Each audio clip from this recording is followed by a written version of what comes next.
We are good. Go. All right. Well, welcome everybody who managed to get here through the 3 different rooms that we've been rescheduled into. It's the end of what's been a really fun day. We were all talking earlier about the fun that we've had on different panels. I'm Anne Gray. I'm going to be the moderator of this panel, and I'm also one of the people who has been helping put the program together. So I was really excited to hear that some of you guys have been having a lot of fun.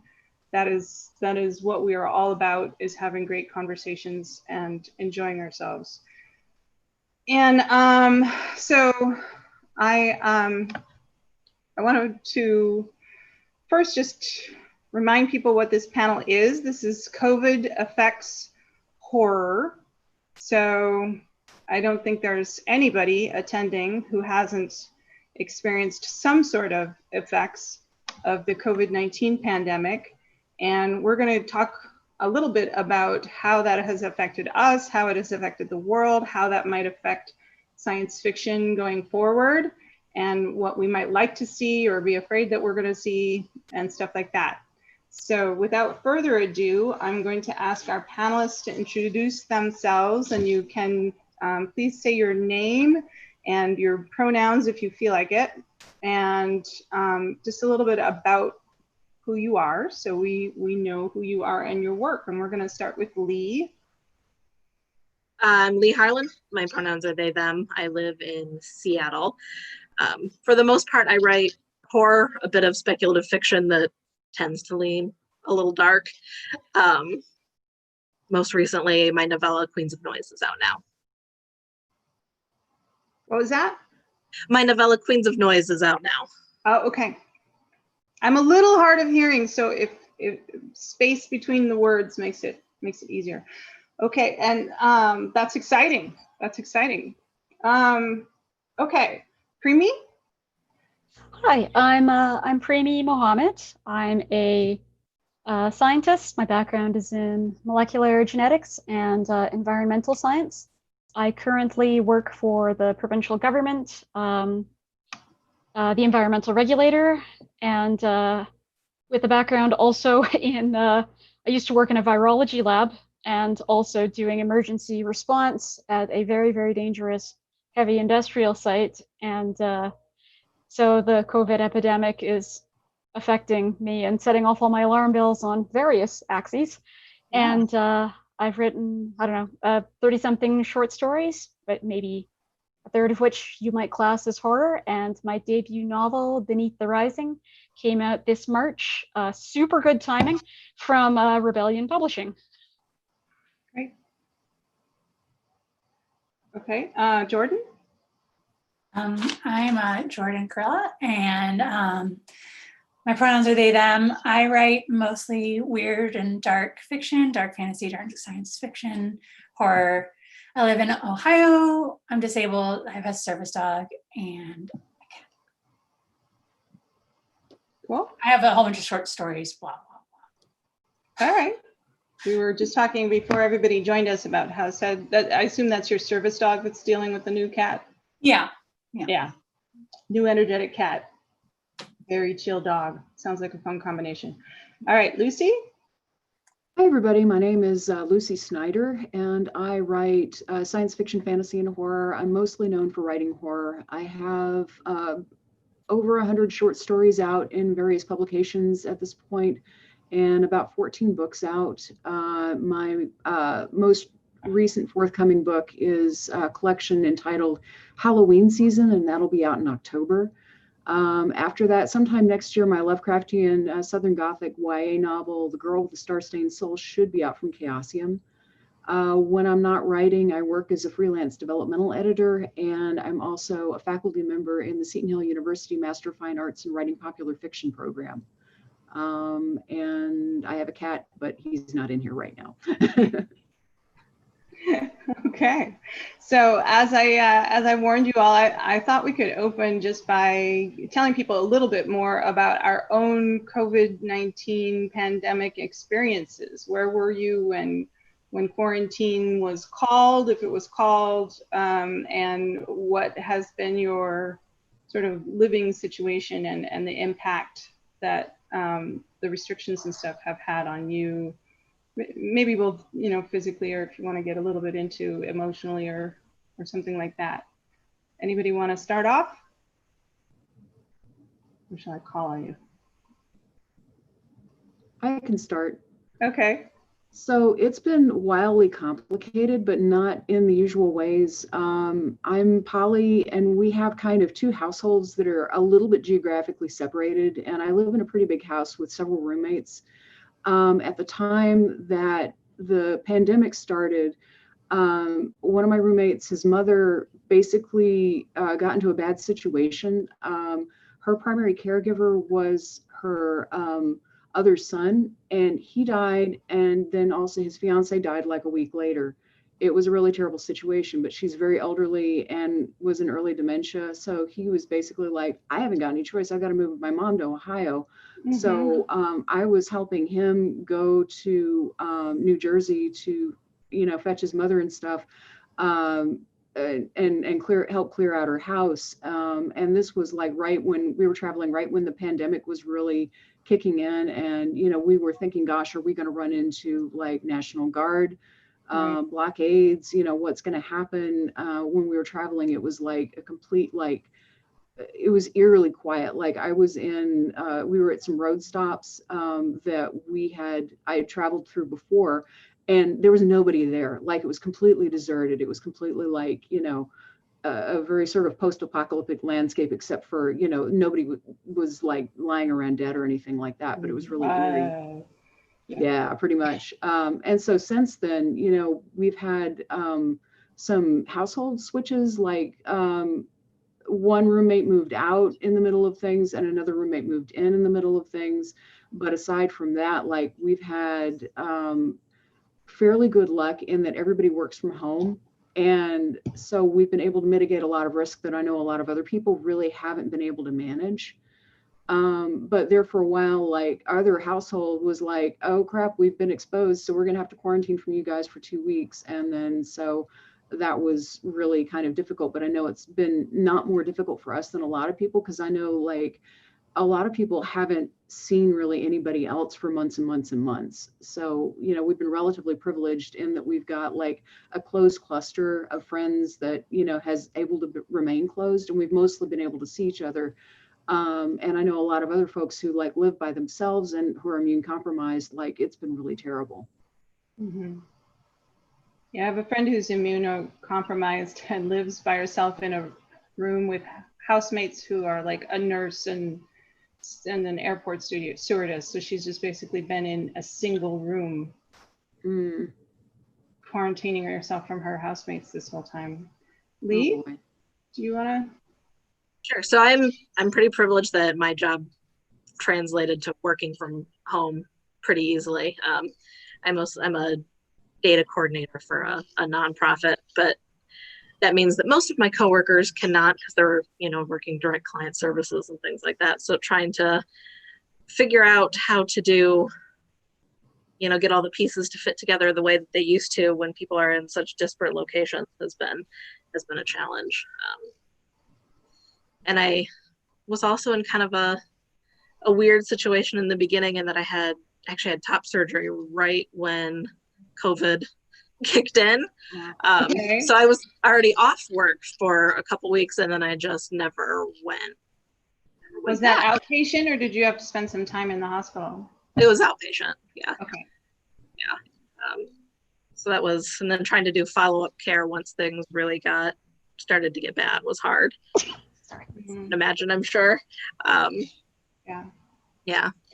And my partner's in massage school. Now she's having to leave the apartment, but they have them doing all kinds of, you know, change your clothes, and she takes like 3 masks to school every day. And I worry because that's what you do, but it's been okay. As good as it can be, I guess. Yeah, a close friend of ours was working in the hospital on a COVID floor, and he was like, yeah, I get home and I just strip, leave everything outside, go take a shower. Preemie? Yeah, it's been It's been a trip, yeah. So my book came out early March, and I got to have one event, which was March, I think 14th or whatever, like the Sunday or the Saturday. And I woke up the next Monday with a sore throat. So I called in Mm. sick to work, and I was sick for about 2 days. And my boss emailed me at the end of the second day and was like, "Don't come back. Nobody's coming back." So it just kind of worked out that that was my last social event, and then I just went home and stayed home. I have a heart condition, I have asthma, I have lung damage, I have about 1 1/3 working lungs, which is hilarious to look at on an x-ray. The other little one looks like a tea bag. And the concern, of course, is that if I get COVID, I'm going to be one of those unlucky souls because I have all the pre-existing conditions. So I live alone. I've been hanging out in my house alone. Um, thank God for the internet. It's great.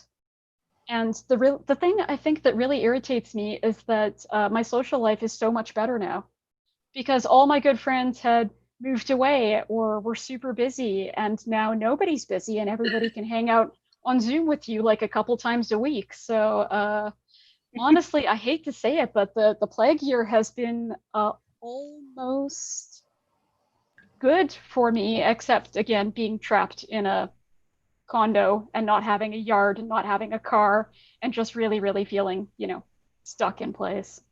Mm-hmm. Mm-hmm. Jordan, did I already? No. Okay. I was in the process of getting I was married. My ex moved out in December. I got divorced during the pandemic.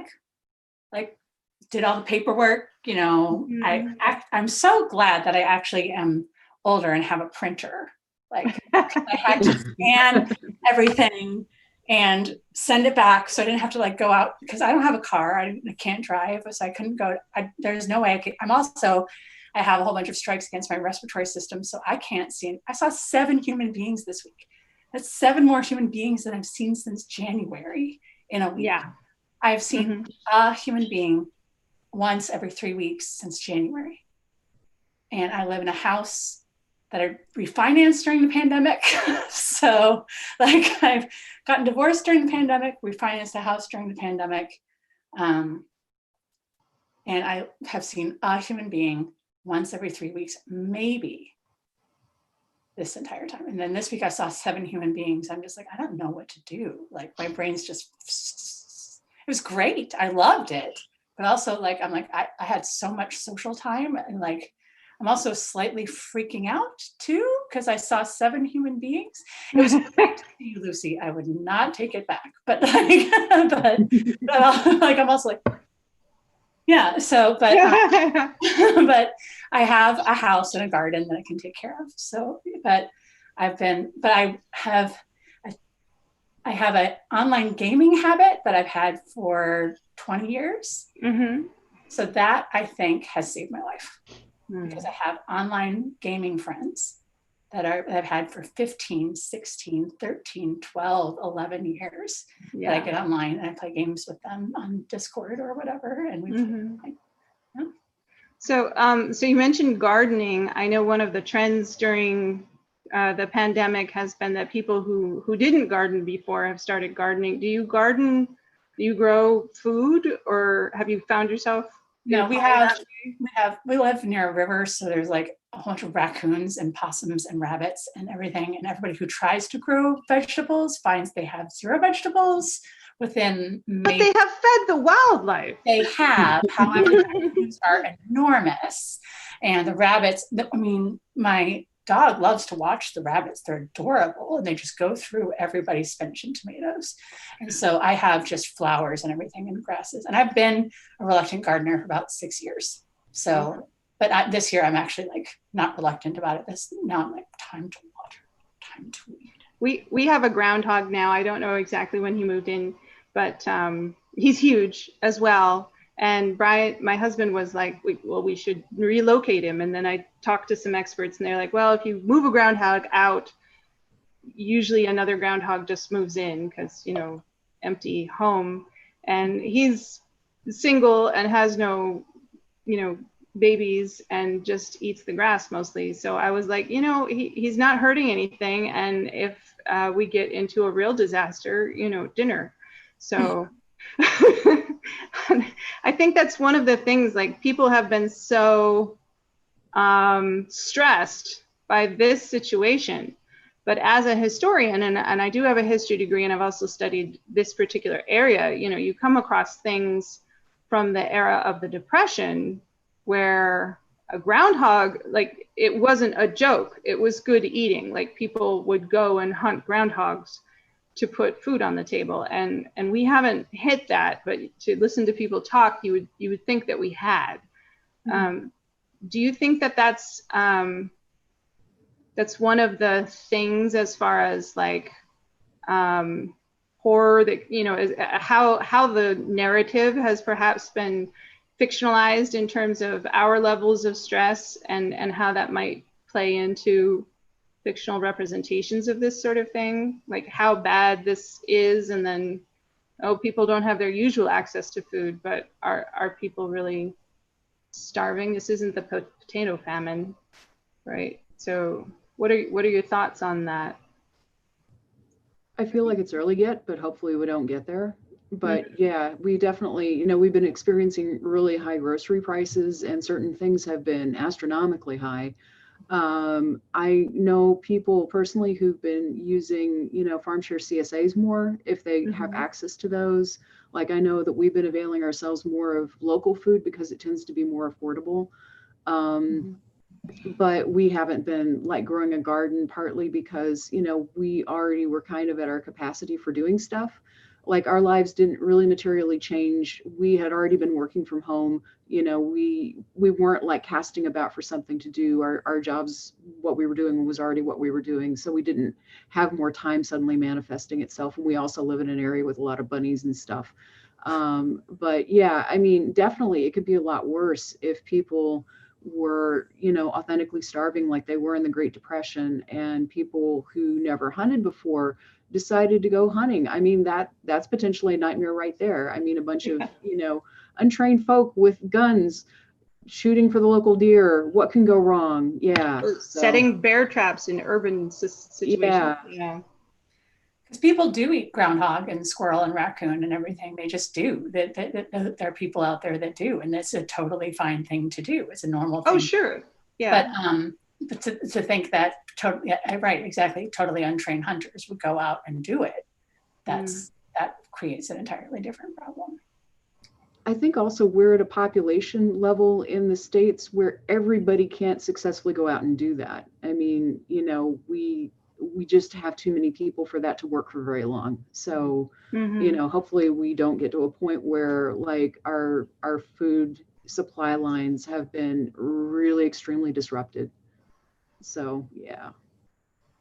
Did you all hear about the situation where the processing plants were shutting down, like up in Minneapolis? And so the food supply line was disrupted, but not because of the supply, but because of the packaging, basically. Yeah.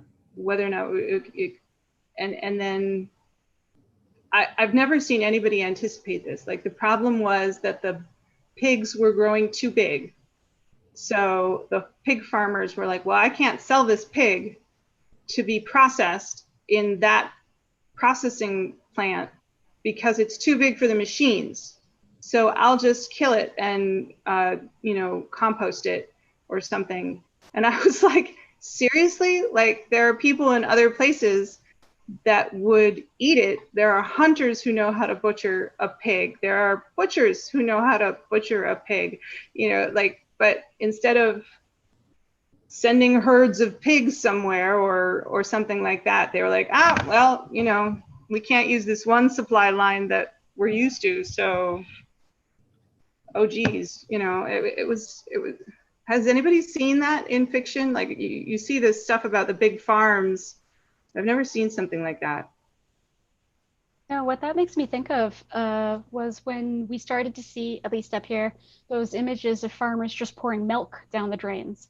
Oh, and starting to read about that and realizing just how very, very tight and precise the whole just-in-time food delivery system is.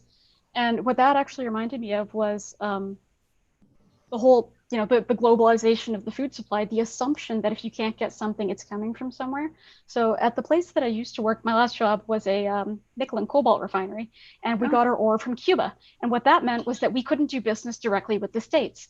So, a valve fails or something, and the only manufacturer of that valve is in the States. We can't actually buy it.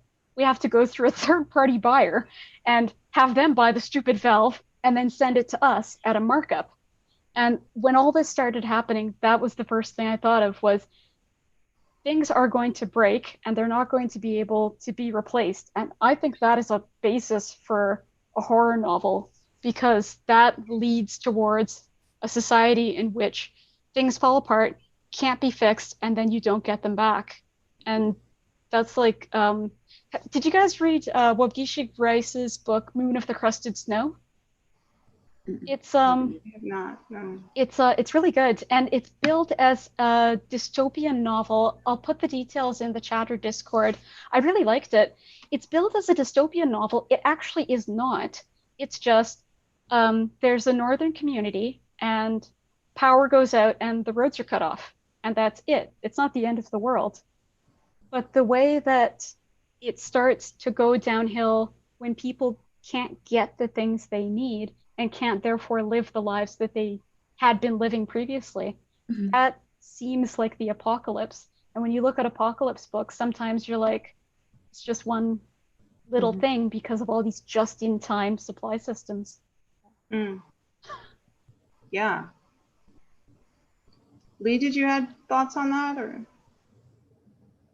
I think kind of going along with that is the horror of how things will be distributed. Like, I don't foresee it being super likely that those of us living in Seattle under the shadow of Jeff Bezos are going to have to be out there with squirrels anytime soon, because there are enough wealthy people here that they will get stuff whatever that takes. You know what I mean? Like those places that, like Premi mentioned, being used to being able to get whatever you want, it's coming from somewhere. If people want certain types of food here in Seattle, I would not be surprised if it's coming from someplace who now no longer gets to have that food because somebody else was able to pay more for it. So I think it's that increasing of social inequality through consumption is also going to be a factor going forward. And then not to mention, folks who can't have groceries delivered because they don't live on a supply line to be able to have them delivered to them. I mean, my parents can't have groceries delivered. They live out in the cornfields. My dad could go out and hunt squirrels if he needed to. He has the skills for that, so I don't worry too much about them. But and if you have internet, then you can have easy access to the gig economy. And like there've been a whole bunch of people who are like, oh, I'll deliver food, pay me and I'll go grocery shopping for you. But if you're in a rural area that doesn't actually have internet access, how are you going to connect to those services? There's definitely inequalities. Yeah. I think also what you were describing as far as the international situation, I think it's easy for us, for those of us who live in the States, to not to forget about the fact that your currency can also be completely devalued. We've had a few runs on the banks and stuff, but like in the 1800s. So our currency has been pretty worldwide respected. We did have a dip this past year as far as the value of American currency, but in other situations, they have that additional horror of, okay, sure, there's people who are really rich, but what does that count for? Like, I recently read Lucifer's Hammer by Purnell and Niven, and that is a post-apocalyptic story in which there's a comet that hits the planet Earth, and it mostly focuses on an area, a high altitude area of California, and there's a person who is very rich who's trying to get to a place that he knows is rich in resources. And along the way, he needs to get a vehicle. And the person who has a vehicle is like, well, what'll you give me for this vehicle? And he's like, all these credit cards, all this money, it's useless. There's no government to back it. There's no banks to back it.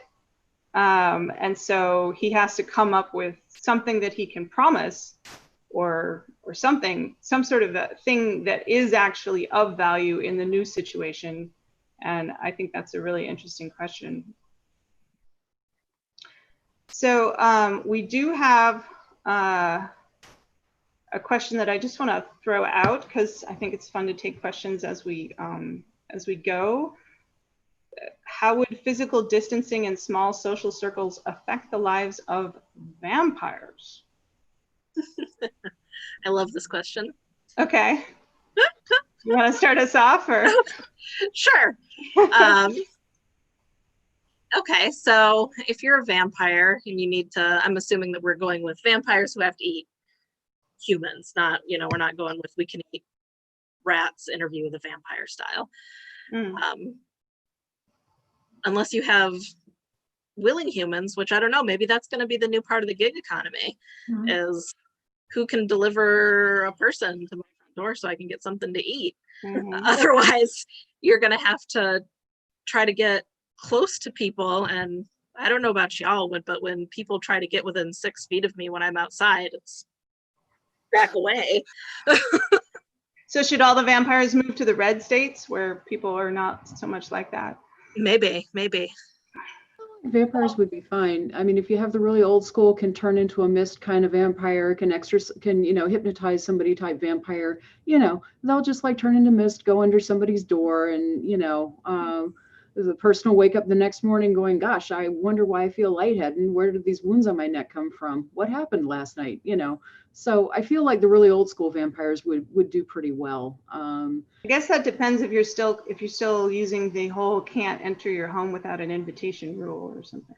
That's true, but they could pretend to be, delivering groceries. We don't let them in our house either. Jordan, did you have a thought? There's so many people who are nocturnal right now, like me. I mean, would you I said earlier that so this is my name, by the way, so everybody knows in case you've seen a vampire out there. So I actually aspire to be a vampire because I wake up pretty close to dark and I stay up all night. So it's this whole thing of there's so many people who've gone full nocturnal.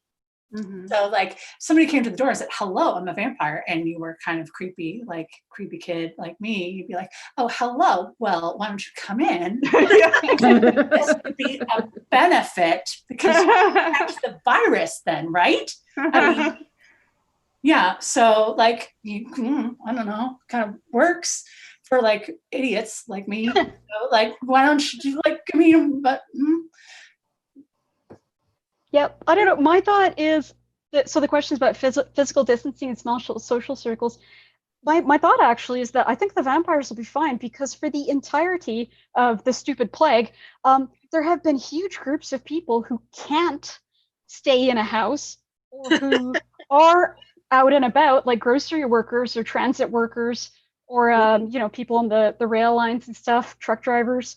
There's always people who literally can't, because they need it to live, obey the physical distancing or small social circles. They're out at night, they're doing shift work.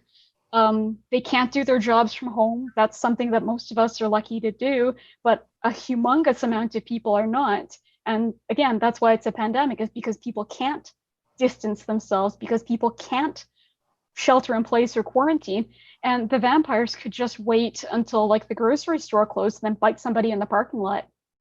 Well, or for all we know, part of the reason why certain groups are catching COVID is because there is a vampire and they keep going around and biting people and transferring the coronavirus. I know here in York, we've, people who work in the same processing factories and stuff, and they say that they're all getting it because they're sharing rides to and from work.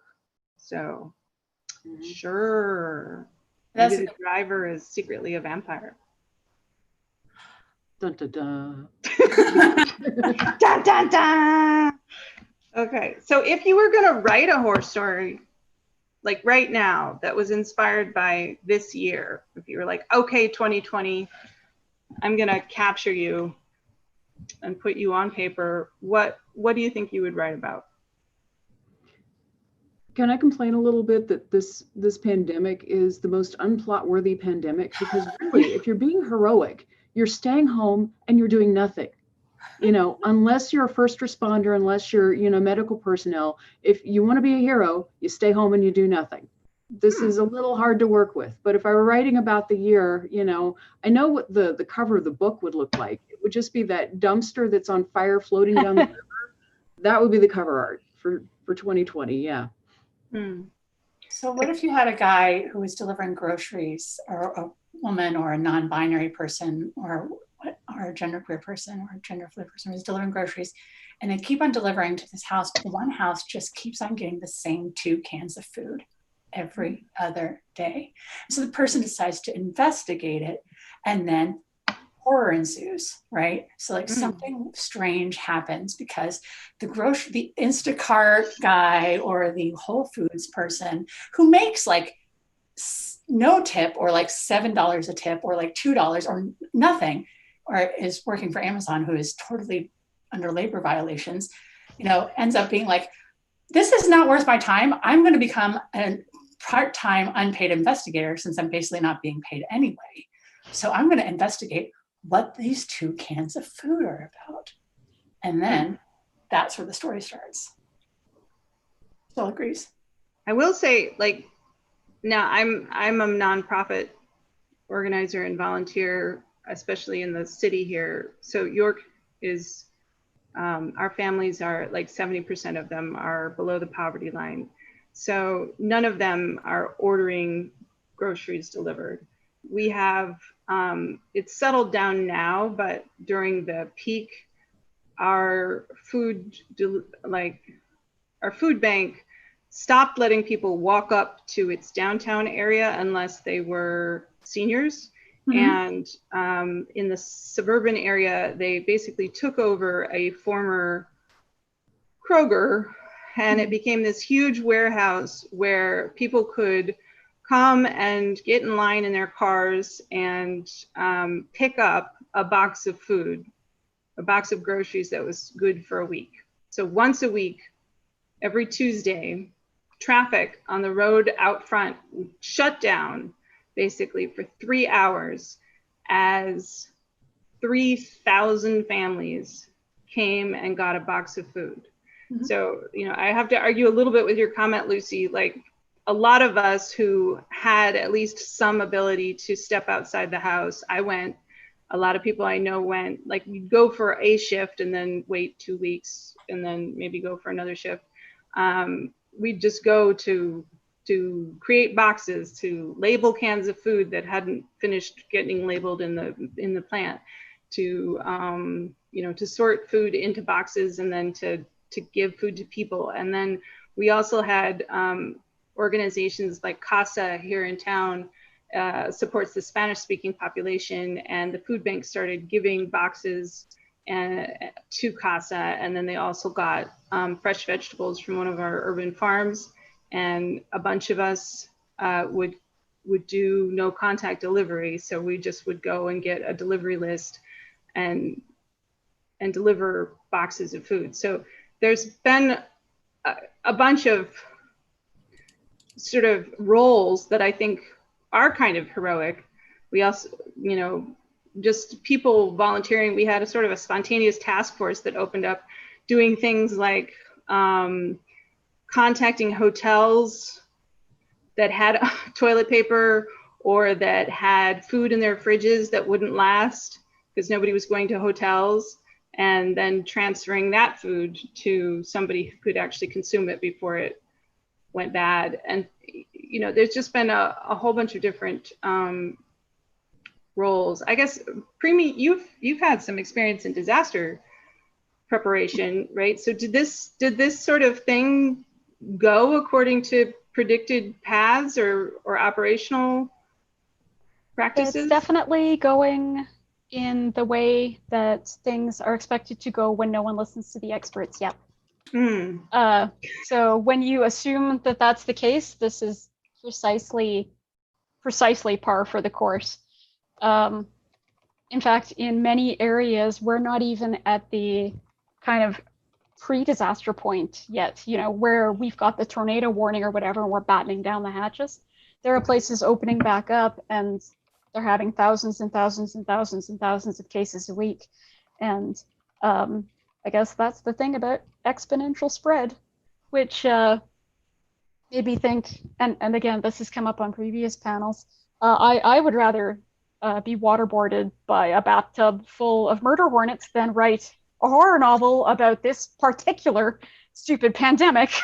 But it also made me wonder, can you write a plague novel that is not a horror novel? Mm-hmm. Because I think all the plague novels that I've read are explicitly horror, except COVID is like not a horror novel, and everyone's going to die of boredom pretty much. And one of the panels that we were at, we were talking about who do we think is going to jump on the plague novel for COVID, and everyone said, well, a bunch of awful biomilitary or biomedical thrillers are going to come out really quickly saying that it was we weaponize this. That we weaponized it, and it's going to be like 800 pages thick and crammed with weapon specs.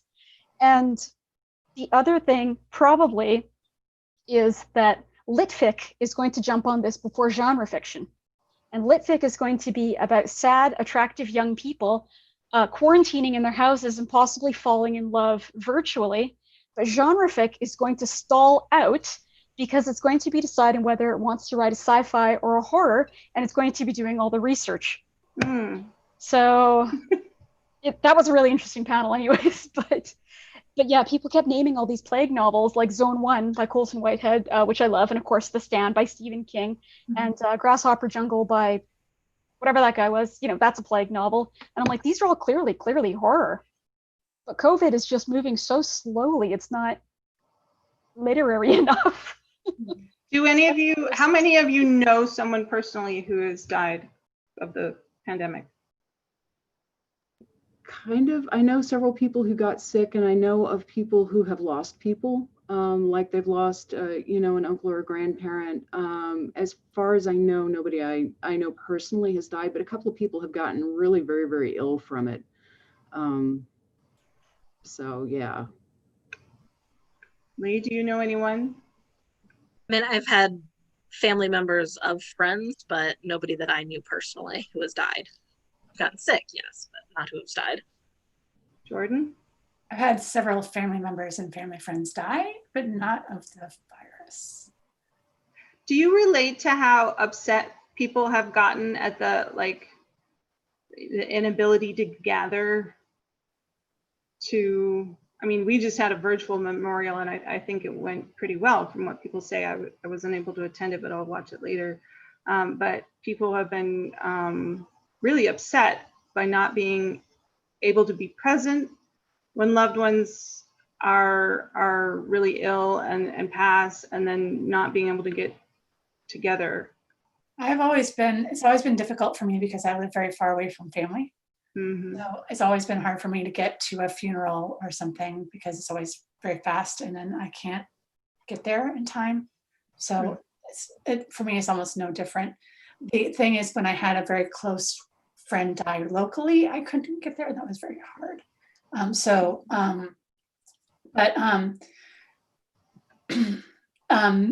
I've had, and on a happier note, I've had other friends have to postpone weddings over and over and over and over again, which is, better, but, about dying, I've had some friends and family members and friends of family die, but not of the virus, of other things. I mean, I don't know if that's, and it's not miscounting numbers. It's not miscounting the reason either. Yeah. We had some friends in the London area. I don't know if you guys know James Bacon, who's a Journey Planet editor, and he was one of the main organizers of the Worldcon in Dublin. and he got married, and they had a Star Wars themed wedding that I can't remember how many different time zones people attended from. They had their two witnesses, which was like a Jedi and something else, and like this socially distanced, just civil ceremony. But it was very interesting because, like, you know, with the time change, a bunch of us were like Chris Garcia, and we were just like in bed, you know, like we were like, wait, should I get dressed? I don't know, it's 7 o'clock in the morning, like, you know. But it kind of relates to what some of you were saying earlier about that. In some ways, this has broadened our not just our ability, I think, to connect to people who are far away, but our willingness to push to use technology to do so. So maybe I know a lot of people who are disabled who are pretty annoyed at the fact that they'd been asking for these accommodations for literally years, and all companies were saying, oh no, we couldn't possibly, but the pandemic starts and boom, there it is. And they're like, so you could have given me these accommodations all this time, but you just didn't want to. That's fabulous, you know. So that's one upside downside of the whole thing. So it'll be nice to see after this is over if those accommodations remain, you know, if that remains a thing, because that would open up employment opportunities for a lot more people, you know, who otherwise really couldn't work at a workplace, you know. Yeah. Did you have another thought, Primi? I thought I saw your face light up. Oh, no, I was just, they're actually talking about, I don't want to say forcing us back to work, but we've got quotas now. So it was 50% of everybody back by end of August, 75% of everybody back by end of September.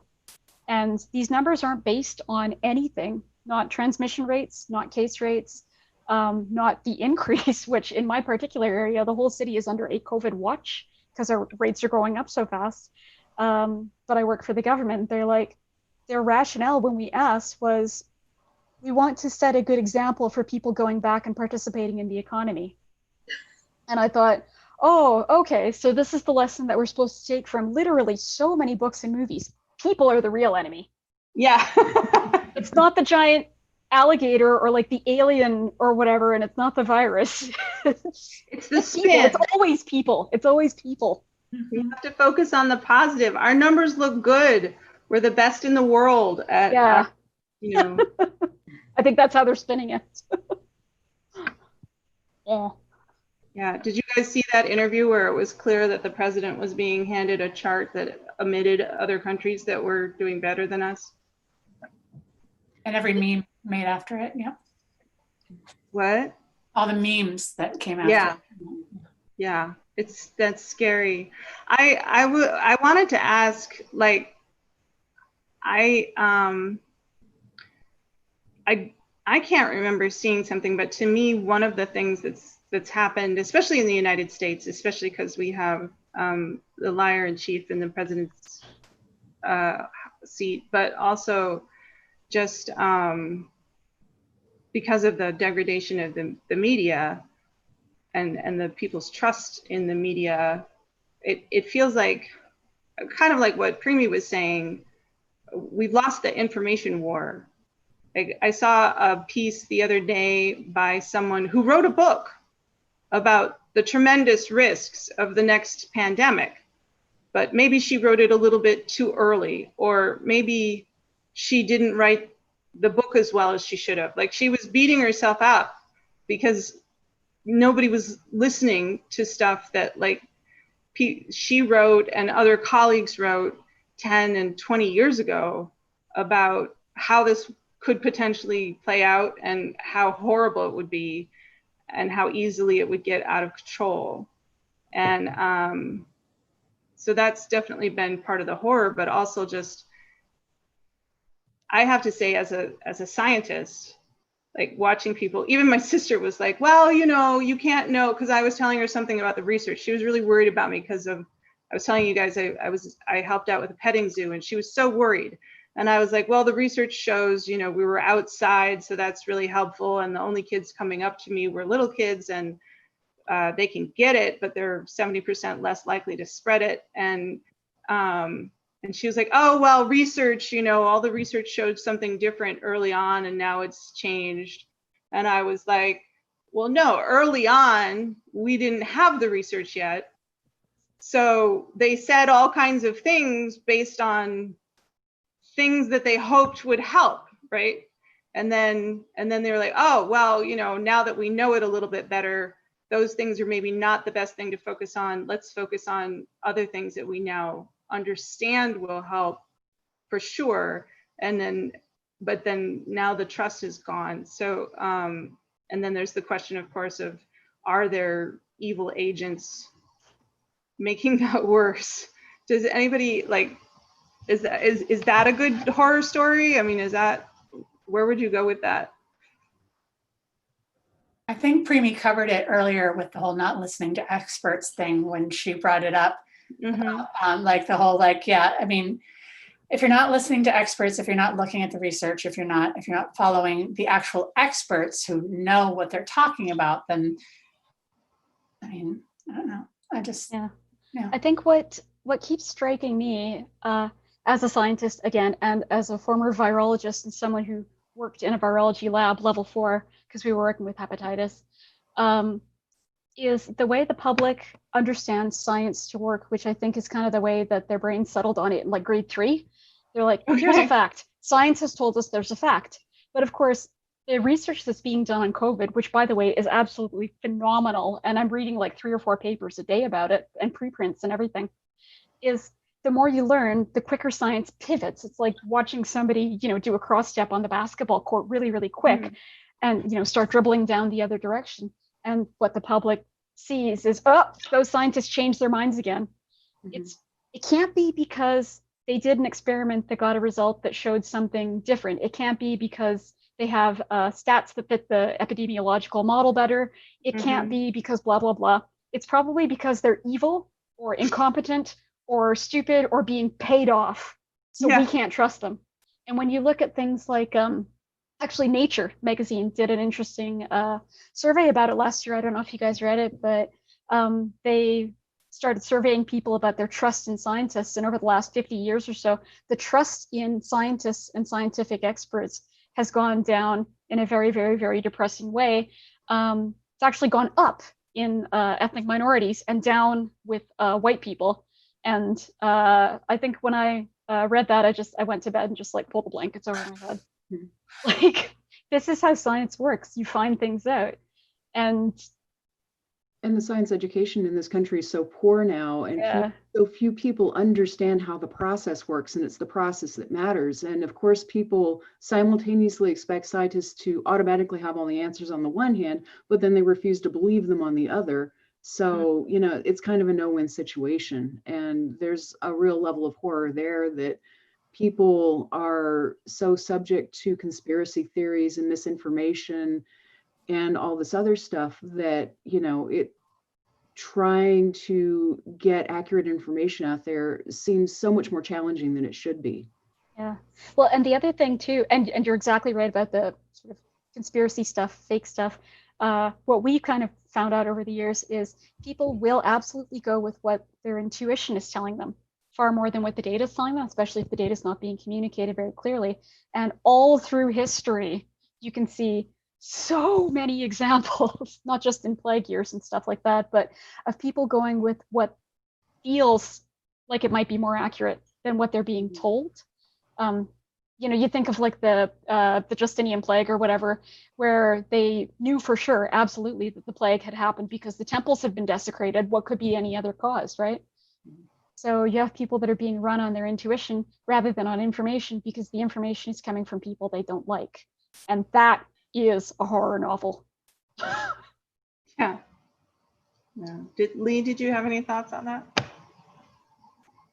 think Primi said that pretty well. I co-sign that. And then you also, though, just add in all the different places that people get their information and how easy it is to just make something that looks really really professional, really official on the internet, Yeah. and use the right words, which I think is something that certain groups in the United States have turned into an art form of using just the right words to push the right buttons to get people And the right to, videos that may or may not be what they were presented as exactly, being. yeah.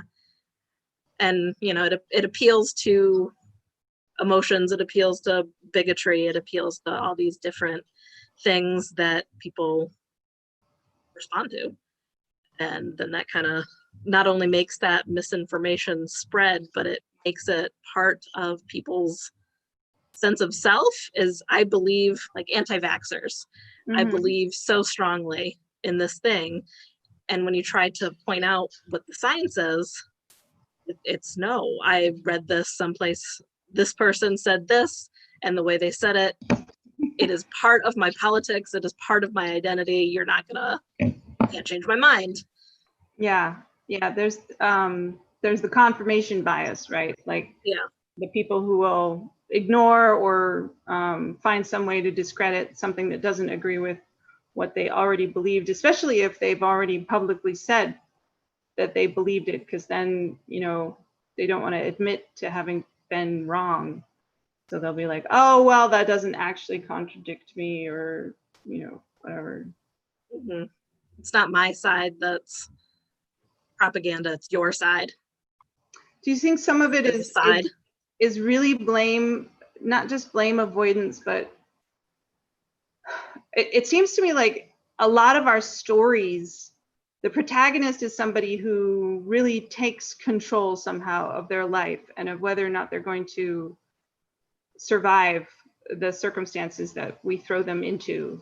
I know we talked online before about how COVID-19 has created this isolation, which can be the worst situation for a protagonist, but also some people approach a story and that's like how they start. They're like, okay, let's take this protagonist and kill off their family, and they have no friends and their village disowns them, and now they must go and have an adventure and find all their strengths. So I see some of the people who are focusing on the conspiracy theories, focusing on the idea that somebody evil purposefully put this virus out, and so it's going to adapt. We can't possibly resist it, or whatever, as a way to push responsibility away from themselves, to say, I'm not responsible for learning what I should do or for following your rules or whatever, because, for whatever reason. How does that play out, as far as, do you think, as far as their role in a story? Or Well, I just want to bring up, because I brought up that isolation thing. Yeah. Or novels. I'm thinking particularly like Bone Weaver's Orchard, by Sarah Reed, which won the Bram Stoker this year. The kid was very isolated in his school. He was bullied. He was left alone. He had to organize with one kid who with an adult who wasn't good for him. He was forced into an isolation situation that wasn't good for him. Not putting up any more spoilers. And also, if we look at one of the classics of horror, The Shining, where he's isolated, the kid is isolated, you're in this hotel, the isolation is the horror. One of the classic science fiction movies, the horror movies, The Thing, the isolation is the horror. You're taking all this isolation as the horror, right? And now a lot of us are very isolated, we're in bubbles or we're in our homes. That's no longer a horror anymore. It's a fact of life, right? So you can't make horror isolation anymore, because everyone's like, yeah, we did that. So basically, so you can't make horror isolation anymore, because it's not, we went through that, we're going through that. So you have to take horror isolation as a strength that the person went through, and make it a thing that the person lived through, rather than like a sort of thing that someone had to deal with, and it made them into this, that was part of the horror graphic or the horror plot, is what I was trying to say So also other things like, a pandemic, just like Preemie was saying, that's what LitFic's going to do. We can't, the pandemic horror novel is not going to be, I don't think it's going to be as big of a draw anymore. I saw people talking in Discord about Song for a New Day. That is a terrific protest science fiction punk rock novel by Sarah Pinsker. Okay. Not a horror novel, but you can still do it, just not as a horror novel. Yeah. Mm-hmm. So For me, Yeah, the isolation thing makes me think of as soon as you said that, Omega Man, the Charlton Heston movie. So Yeah. isolation isn't the enemy. Isolation is the ally. It's the strength. And so we're all expected to have as our sidekick this isolation, and now the enemy all of a sudden is people. So instead of all the books where in the horror novel you think you can survive if you can just find a group of people to survive with or to look after you or to rebuild your community or whatever, like in The Road, yeah. they're all keeping on the road, but what they really want isn't to be two alone people on the road. They actually do want to find a community. But now that's the danger. And that's so horrible. Like our natural need for human connection and community and to remanufacture normality and hope with other people around us is the one thing the virus won't let us do, which again, rude. Yeah. So yeah, you see somebody on the street, you're like, oh yikes. Oh yikes. Yeah. So yeah, and yeah, so it's just because you don't know. Are they? And they don't know. Yeah. They don't know. Yeah. I mean, sometimes they don't care. But I think that is another horror thing. When you mentioned The Thing, right? Some of it's just the unknown. Mm-hmm. What shape has it taken now? Who is it? Mm-hmm. But yeah, so that I mean, there's the idea that the horror, the old horror tropes become the dystopian YA protagonist idea. So, but yeah, but I mean, I don't know. I do think there's Lucy. Did you have a thought, Lucy? I did, but Lee can go. No, go ahead. Okay. For me, it's with the isolation horror, it's and the idea of that. I agree with Preemi in terms of like our reality in this pandemic is that it is our ally. But for me, it's the sense of paranoia, the not knowing if somebody's infected, the not knowing if there's some other transmission route that the scientists haven't discovered yet, the not knowing if you're doing everything perfectly safely. And the anxiety of not knowing what's going to happen next, are we going to have another spike? Are they going to determine that this is transmitted by water and they didn't think it was, and whoops, you can get this swimming in the river or whatever. If I were writing a horror story about what's happening now, I would amplify those emotions and those feelings and those senses of just basically the anxiety and the paranoia to really ramp up the sense of dread about the situation. Because I think especially if people are, kind of stuck living by themselves, it's really easy to get kind of lost in your own head and your own fears. And, that can be a really horrific situation. So, yeah. Yeah, that's been told in a lot of stories, right? People getting lost in their head and losing track of what is reality. I've talked to a lot of people who decided now is the time to get really into Mira Grant's Feed series, which is interesting because while I was sitting here listening to some of you all when you were speaking, it sounds very much like you're talking about a zombie apocalypse. You don't know, has that person been bitten? Are they going to tell you? Have they been? And you have to have your little quarantine bubble of survivors. Yeah, it's there's a lot of unknowns. I do think there has been some hope. I mean, you don't have like the complete comfort because there's always some sort of contact that you're having with other people or the outside in some way. But has anybody here expanded their bubble to one other person just to like have some family basically? Because we've done that because we're not near any actual family. So my daughter was going nuts with the lack of contact with anybody. She's an only child. and the lack of contact with anybody who wasn't her parents. And so, so she's now, as a substitute teacher, I'm not planning to go in the classroom. So I actually just made arrangements with a friend of mine who's a nurse, and she needed childcare. And so her daughter, who's my daughter's age, and her other two children are going to come to my house the days that they're not in school, because we're having a hybrid model. So, so Rosie basically gets a sister, kind of a little sister and an older brother, which she always wanted, but she'll find out it's not so fun. But because, you know, she needed somebody else to be around, and they needed somebody else to watch the kids when there's work going on. So we decided to just sort of merge those two households a little bit. And that I've seen other people doing that. So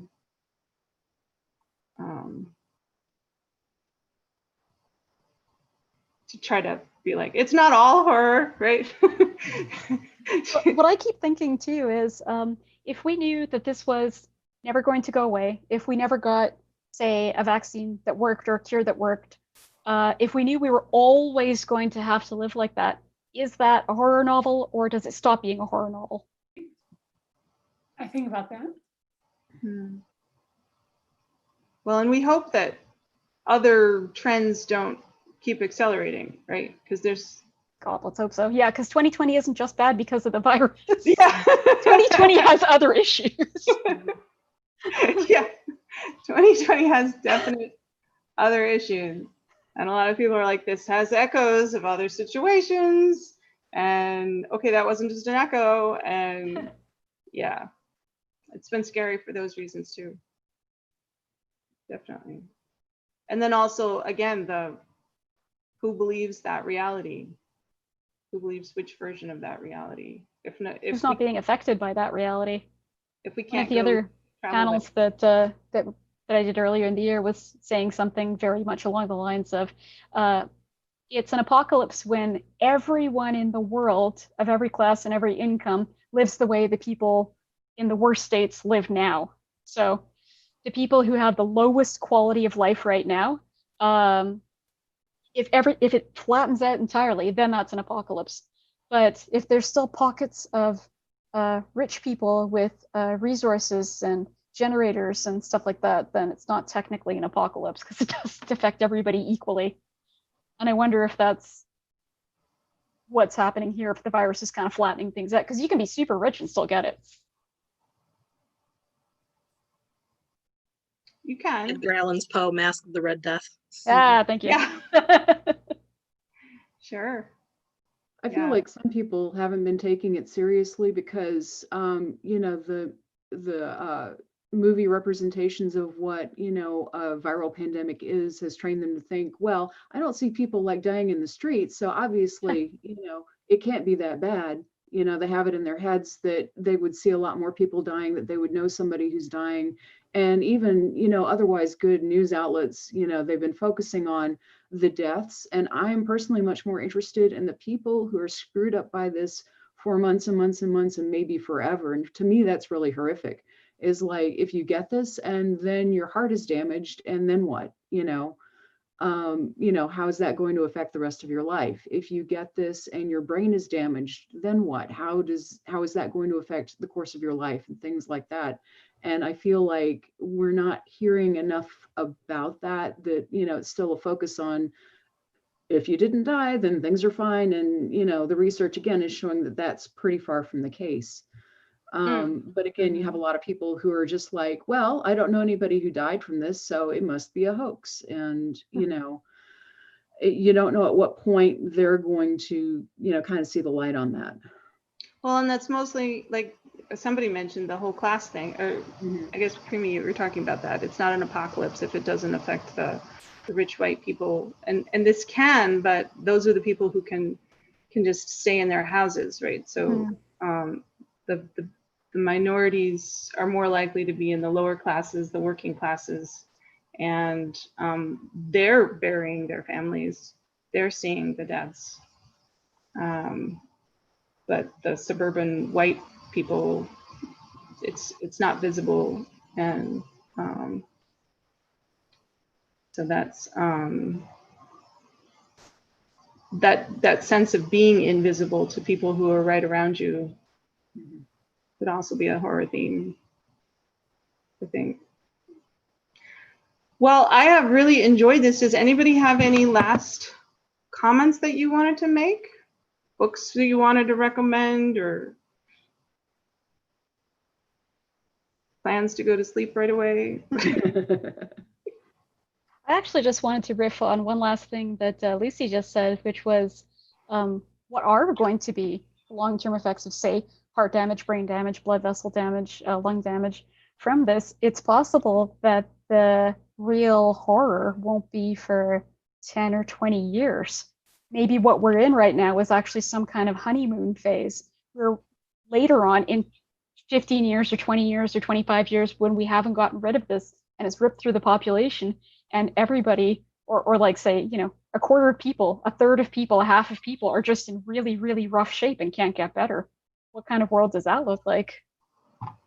Yeah, we've been talking about, my husband's a virologist, so compare it to, for instance, shingles. So you've got that family of like herpes and chickenpox viruses that stay in the body forever, and they might be dormant for a while, and then like chickenpox decades later is like, oh, and here's some suck, and it can be terrible and very disabling. That's scary. So are any of you planning to go to the reading odd, is there an odd and an even? I don't know. The reading Discord to chat after this? I guess we have, yeah? Okay. So I'm told we have a, Primi says, me too. Okay, awesome. So readings odd says our Zoom host. So we'll reconvene there. And thanks again, everybody, for your comments and your recommendations. I know I made some notes, and hopefully those all ended up in the Discord. And if not, we can go add them now.